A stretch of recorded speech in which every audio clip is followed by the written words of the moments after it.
You're listening to Power Producers Shop Talk, where we are refining and redefining the sales game by equipping you with the tools you need to differentiate yourself in the marketplace. Well, it's like when we audit the mod with Mogic and give them the action items that they're going to use to lower their total cost of risk. Tactical skills that will help you provide deliverable value to your clients and prospects. Technology is not an expense, it's an investment. Look at what ThinkHR has done for our clients and even our team. It's an amazing product, and I'm so thankful we have that. And action items that you can provide to take your prospects and clients to the next level. Things are changing for us in 2021. Not all big business anymore. Now that we have CoverWallet on our team, it's amazing that we're going to be able to write small business profitably. This is Power Producers Shop Talk. Production redefined. Are you ready to feel the power?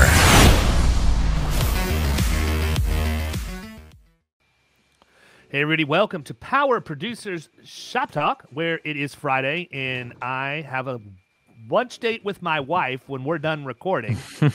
So I'm pumped about that, man. So are you doing Stein and Vine? Is that why you were looking at the menu?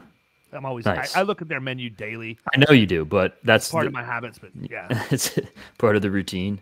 So are you going with the filet bits and the whatever that was? Because that sounded delicious. That sounded like I would need to have or the pork or the pork whatever burger that was. Dude, there's just so many things I can't. You know, I have to travel with a defibrillator when I go there. Seriously. So I signed up for Hell Week at Orange Theory. So I'm good for at least getting my Hell Week T-shirt now. There you go. My surgery's scheduled for 11/11. So nice. Hopefully I'm rolling into 20. So you're not going to be able to participate in the Big Cats tournament then? I don't know, man. So 11-12. Dude, stranger things have happened. You know what? It's funny, man. I had my wisdom teeth taken out, and they were impacted. And less than 24 hours later, I was. Oh yeah, you were fishing like a maniac. I was fishing with the CFO of Kane's Furniture. Dude, I couldn't get off the couch. No, I couldn't either, man. I had no business being out. I was eating soup for like 2 weeks. I couldn't eat. I was spitting nothing but blood. I was getting sick in the front part of the boat, and of this I masked completely from my friend Daniel Klein, who at that time was the CFO. I was going to say, was that an impressive? Well, you got that business. Trip? Yeah. That account at the time was $165,000 in revenue. Yeah.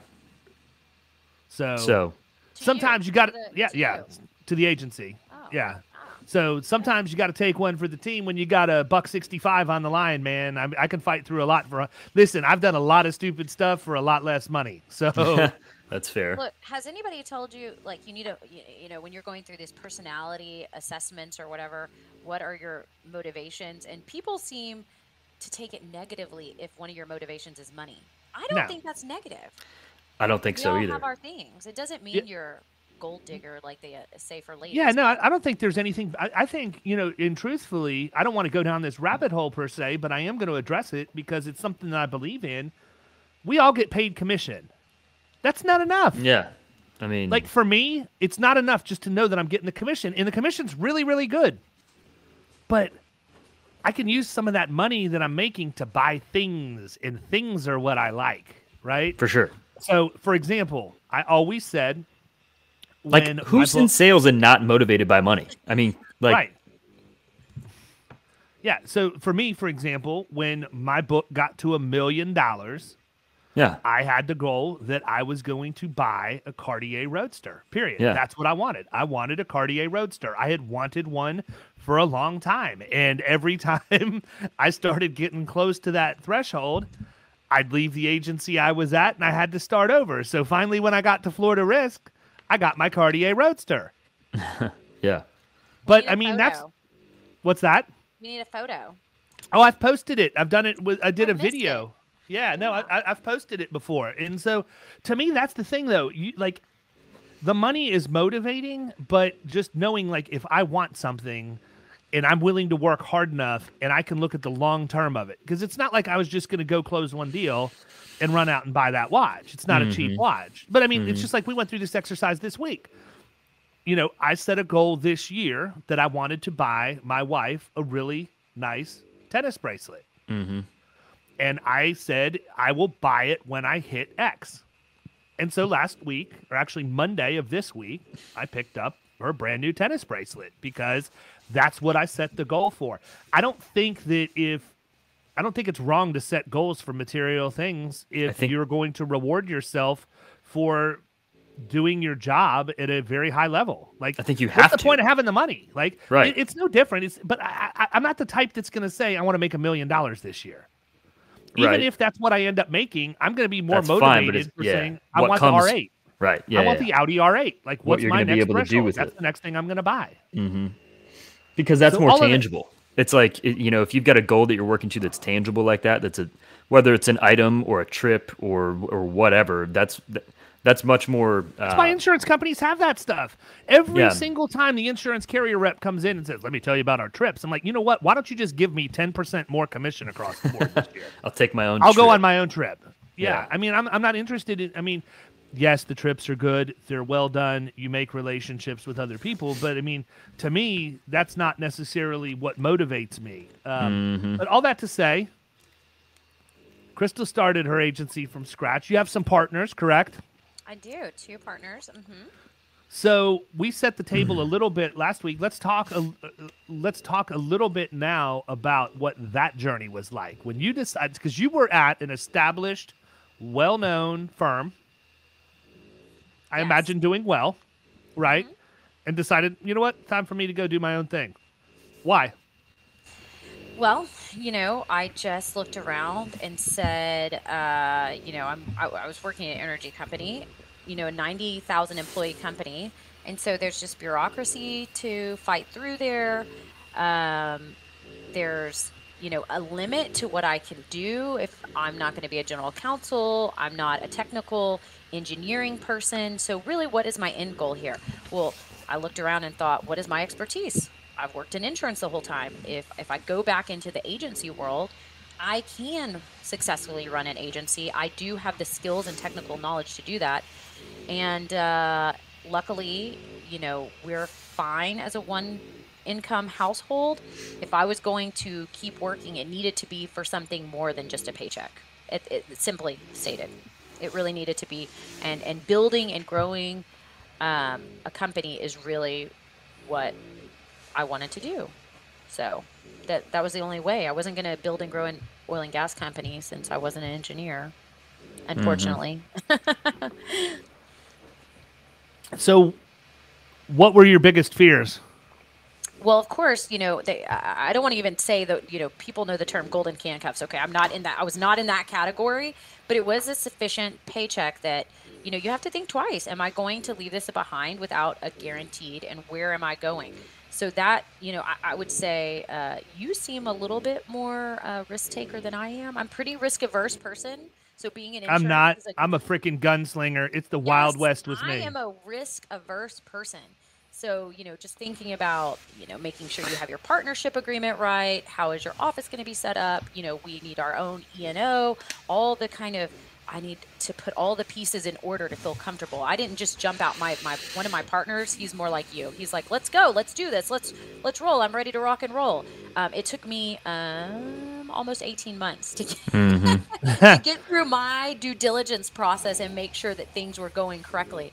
And so due diligence, due smelligence. I mean, in all seriousness, though, in for the benefit of people listening, I don't think one's more right than the other. The way that I view any of this stuff, number one, from an entrepreneurial perspective, I am absolutely fearless. I will try anything. I know when to cut bait quickly and get out of the deal, but I look at it like this. If I'm going to bet on anybody in the world, it's going to be me. And if I'm the one that's in control of what happens from a revenue standpoint, I'm going to bet on me 100% of the time. So when I launched the agency, I knew I didn't have to have operations figured out. I knew I didn't have to have my tech stack figured out as far as what it was going to look like 5 years from now. The real question was, do I have the intellectual capital necessary to go persuade people to buy from me? And the answer to that was yes. And do I have the desire to put in the work to do it? And the answer to that was absolutely yes. And as long as those two things were good, I figured once the revenue comes in, I'll be able to figure the rest of it out along the way, and I'll have money to buy the stuff that I need to make me more legit than what I already am. But that's why I didn't give it a second thought. At the end of the day, it was, can you sell? Yes. And do you want to work hard enough to make what you need to make to support your family? Yes. My biggest fear, truthfully, and the reason why I had never contemplated open up the agency was the male ego. Okay. And what I mean by that is my wife has a really good job. So it was probably much easier for me to make the decision to do that than it would be for a lot of other people if I was only looking at the financial end of things. I don't even have to work. Okay. So see, we have the exact same. Even though you may be more risk tolerant, I'm more risk averse. What you just defined is exactly what helped me jump over that hurdle, that risk, that fear factor, because I knew I'm a technician. I know what I'm doing in insurance, and I believe that I have the personality and the means and the discipline and drive to get where I need to go. So that got me, I bet on myself at the end of the day, just like you said. Yeah. And then also I had the stability factor that my husband has a stable and good job. So while losing my income is difficult for me, at the end of the day, we were going to be fine if it didn't work out. So how risky was it? I guess you could say not that risky. So that's crazy that we have basically the same, even though our personality may be a little different about it. Yeah, and my thing was I was leaving. I was out of the insurance industry. I was gone completely. My wife is actually the one who talked me into opening the agency. And she just basically said, look, you've been bitching about things for the last 8 years. If you want to change the way things are done, why don't you just go open your own agency and do what you said you would do if you had the ability to do what you wanted? And she said, don't worry about us. See, my thing was I want to make sure the family was taken care of, right? I was concerned as the traditional quote unquote provider, in which, you know, we can get into a whole different debate about that, and that's going to be the next episode. But from the man's perspective, traditionally, you view yourself as the provider. And number two, look, I'm just going to lay it out there. Men don't want their wife making more than they do. Like, they just don't want it. It's just the way it's the ego thing, like you said. Yeah, it's the ego, and you have to be okay with that. And for me, that was something that I had to mentally reconcile, because I had opportunities to go work for other places that would have allowed me to continue to be the primary breadwinner in the home. But when I chose not to, I had to be okay with the fact that I wasn't. And I wasn't for a fairly considerably long period of time, honestly, a couple of years. I don't know, man. I've always looked at it as like me and my wife are a team. So it doesn't really matter who's doing what, as long as we're where we need to be. I don't really give a shit. And that's how I've always been with everything. Like when I was on a team, like even though I was like starting point guard and ran the show and, you know, my high school basketball team, everything like that. Like if I had 5 points, but I had 15 assists and we won by 20, I don't care if I only had 5 points. Like we got the job done, you know? And so I think that that only works if you have a strong support, like all three of us do. And I think that helps you jump into that situation that may be unfamiliar or risky, or, you know, with both feet. And I think that's really the only way to succeed, is by jumping in with both feet. I think that my thought process is more that I am just so flippin' competitive. Yeah. That when there's one other adult in the house to compete with, regardless of whether or not it's my wife, I want to win. It's not as much, you know, old school thought process, male versus female, you know, the Ward and June Cleaver deal and all of that. Mine is, I just want to be number one all the time. Like that's what drives me. If you are ever around me, you will know there's no doubt that I'm one of the most intensely competitive people you'll ever meet. It's just how I've always been. And so it gets me in a lot of trouble sometimes too. Yeah. But I really think that's what drove it for me. But once you get through it, then it's off to the races. Then my issue became, what do I do with all my time? You know, right. Here I am. I've been putting off doing this because I wanted to make sure my wife was taken care of. You would think that I was going to hit the ground and just be wearing out the shoe leather literally immediately. And that's not what happened, and now I'm sitting here figuring out, okay, what do I do now? How do I get a website? How do I do this? How do I do that? I mean, once the agency was licensed, once the E&O was purchased, and once a couple of carrier contracts were in place, I needed to figure out how I was going to market, who I was going to call on, put my leads lists together again, and all of that other stuff. Because I started with a non-compete. I started, when I say I started from scratch, I started from scratch. Now, over the years, when my non-compete was up, my book of business has come into the agency. But that's not how it started. So when a lot of people hear about growth and everything else, they think that everything that we've ever written at Florida Risk is 100% organic, and that's not the case. A good chunk of, probably over 50% of the agency revenue is my legacy book that's come in. Yeah. Well, that's awesome. I had a different challenge, and people will probably be surprised to know that even though I had worked at a very large agency before, I was not technically a producer. So the other kind of fear that I had and things that I had to prepare myself for is just coming into producing. So that was now thankfully I have two partners. They have different styles than I do. But I have somebody, to kind of bounce things off of. But starting the commercial piece without a production background was interesting. I had to learn all of that. Obviously, at the agency I was at before, I was not responsible in any shape or form with getting carrier contracts. So figuring that out, is a big stepping stone. We had a little small portfolio that we came into that was helpful. And then, one of the other producers in the team had been at a smaller brokerage before, so he was very familiar with all the carriers and how to work that out. But I would say starting up, if we just talk about really the challenges, getting your legal structure together, especially if you're with a partnership, that can be a little bit tricky. And then, of course, you have to figure out, are you going to be remote? Are you going to have an office? Do you need to get office space? And then I would say the next important thing is getting your carrier contracts, wouldn't you say? I mean, what can you do without carrier contracts or your wholesale strategy or whatever it is? Yeah, it's tough, and I'm not a huge fan of using wholesalers when you're trying to start out. Obviously, that's a route that a lot of people go, or, you go the aggregator route, which is to me like a completely different end of the spectrum.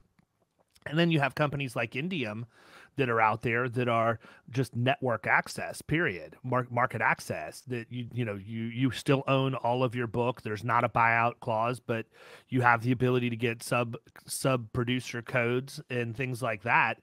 And I tell people all the time, when I met Chad Eddy, the CEO of Indium, he told me, he said, we're the best kept secret in the industry. And I said, well, hey, Chad, if I would have known you like 5 years ago, I could have put a lot of premium with you right out of the gate. And so my advice to you is you're the worst thing to keep a secret in the insurance industry, because you're literally the easiest place for somebody with experience, mind you, because Indium's not just going to take somebody who decides, hey, I'm opening up an agency, let me go get markets, and I'm going to reach out to this group. You got to be somebody who's got a proven track record of production, or you've got to be somebody who was an ex-captive coming in and shows that you can run an agency. But I wish I would have known about that. And what I don't like about the wholesaler piece and what's difficult is specifically your agency name's not on the top of those policies, right? I had to go down that road. So that when I opened, that's what I did. I worked with a wholesaler for admitted markets. And when I wrote a pretty large HVAC contractor, a couple $100,000 in premium. And when I go to deliver the policy, it's the wholesaler's name on the policy. And don't think for a second the CFO didn't notice. And that was his first question. Who's this? Oh, well, let me explain. He goes, you don't have a direct contract with this carrier? And I said, well, no, sir, I don't. It doesn't necessarily. It was a point of contention. Thank God it was like after the policy was bound and everything else. And then the next year I moved them over to a carrier that we had a direct contract with by that time. But it can be tough, man. Carriers, to me, the carrier contract is really, that's the biggest piece. That's the gas that goes in the engine. Again, get that figured out, and then you can figure out all of the other operational stuff. If you don't have carriers, you have no revenue stream. Absolutely. Absolutely. And I think there are, creative ways to work around that if it becomes an issue. but it doesn't, cut against having your direct access. And I will say, I don't remember. Do you guys do personal lines at all, or not As really? little as possible. Yeah, we don't do a lot of personal lines either, and I can tell you, it's actually more of a headache than on the commercial side. I feel like. In Texas, and you guys should be in the same boat, but when you have natural catastrophe issues, it makes it more challenging. It's not like every carrier in the world wants to be in this space, especially on personal lines. And so I think that can be even more challenging. So if somebody was interested in just opening a solely, personal line boutique agency, I would say, really look at your market, look at where you're located, and do your due diligence on that and your ability and where you are in the market cycle.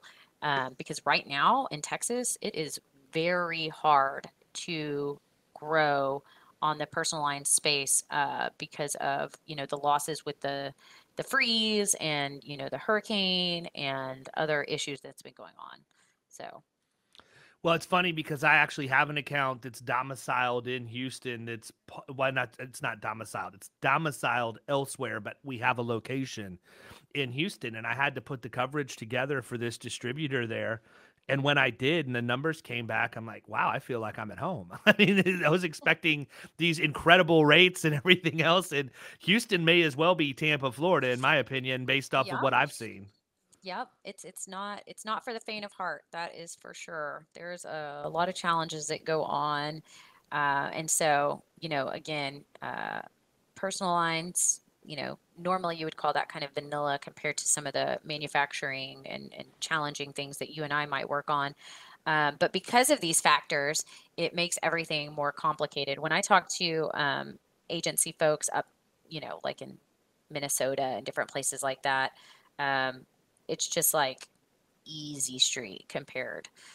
So it's not for the faint of heart. And those are all things, that to some degree, because I took it for granted being at a large company where we just had everybody lined up. I took it for granted. I just thought, I know all these people. It won't be that hard. But because of some of these challenges, and then the carriers have challenges on small and mid market space on wanting to have enough market share with their agency partners, it's not as easy as you would think. And so, you need to have a good reputation. You need to have something to hang out and talk to carriers about to gain traction. Besides, hey, I'm just starting up a business. That's not going to fly in Houston in the lower, half of Texas, really.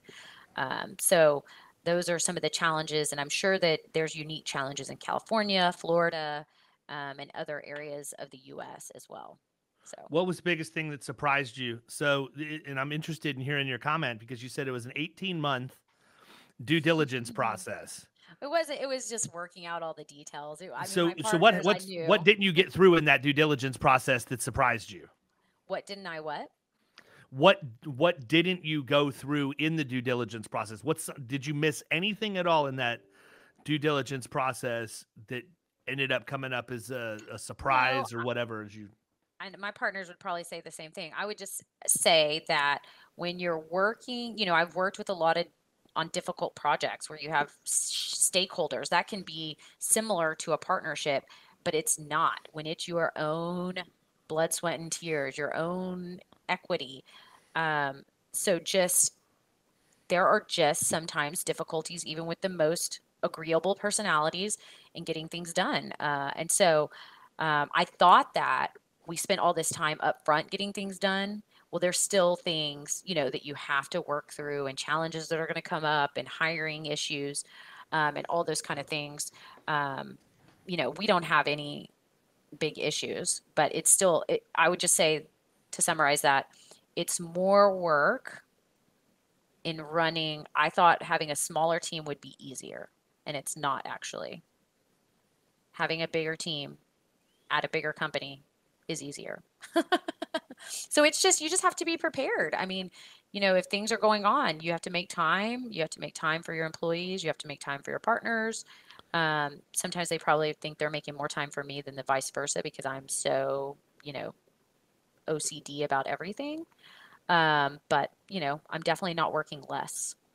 I'm working I think part of it depends on skill set too. And I agree with what you're saying. I think if you're responsible for a larger team, it's easier because you're not having to get granular with a larger team. You're working through department heads who are then passing that information down or however it's structured.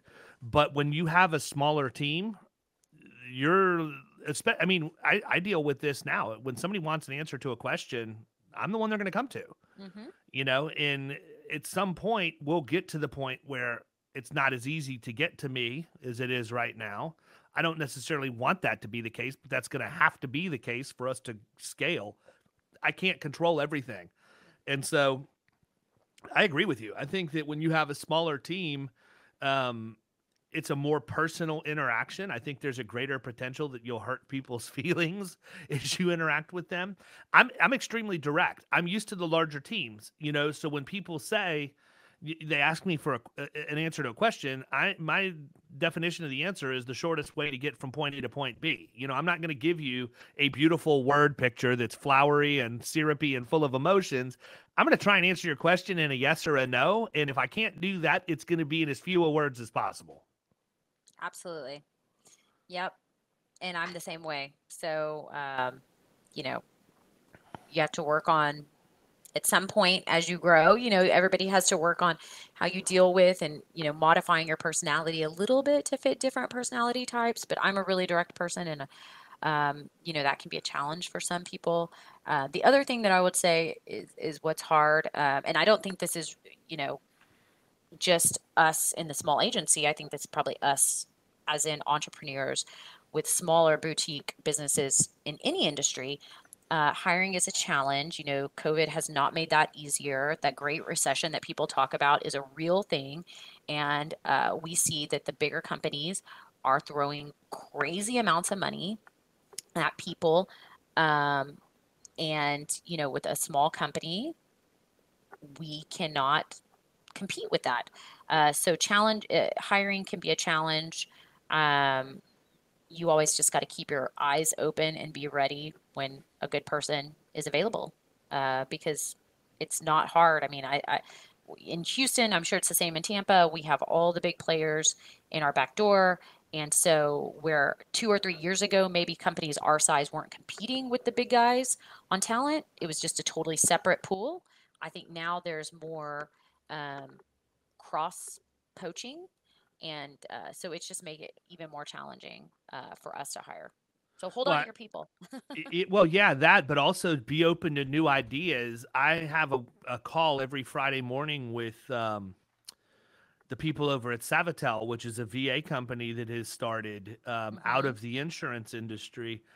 And I have learned so much about that. But one of the things that's interesting to me is specifically with that group, they're not pulling their VAs from the same places that everybody else is. Most people are getting them from the Philippines. I've seen some from Puerto Rico, some in Central America. Theirs are coming from Pakistan. And their people are all college degrees. They're all highly educated people that can do very specific things probably better than I can in many of the things that are their core competencies. And they've got a never-ending supply of these people because they can't get jobs. There are so many people graduating from universities over there that can't get jobs that they're doing better by going and becoming virtual professionals that can use the skill set they went to school for to provide offshore labor for insurance agencies, mortgage lenders, and anybody else. And I think that's a huge thing that's changed. I think that COVID has probably changed that industry or helped that industry as much as anything has, just because a lot of us didn't have a choice. When people went remote, let's call it what it is. Some of the people in the agency, not necessarily the most technologically savvy, make it very difficult for them to work remotely. So you're not getting the same level of productivity in some cases. And if you can offshoot some of that non-client facing activity that's clerical in nature that can be done by somebody for less money, but you're getting a superior or as good of a work product all day, every day. I mean, that's where our agency is going to transition for many of the tasks that we're doing that tie up our time, because my people are valuable, and they're even more valuable today than they were a year ago or 2 years ago because I know what their value is in the marketplace. And Absolutely. so I got to keep them focused on the things that they enjoy doing, the things that make sense, as many revenue-bearing activities as possible. And then we're going to offshore as much as we can, or outsource as much as we can, I should say, because that's really the best business decision. And truthfully, it provides a better client experience for my clients because my people in-house are able to focus almost 100% of their time on the client experience now, as opposed to shuffling paperwork. So a lot of changes, a lot of ways that you can approach opening up an agency. I'm going to wrap this episode up because we've been going for a while, and we are going to jump on the next one, and I can't wait to talk about that. So everybody have a good week, and we will catch you next Friday. See ya. Happy Friday.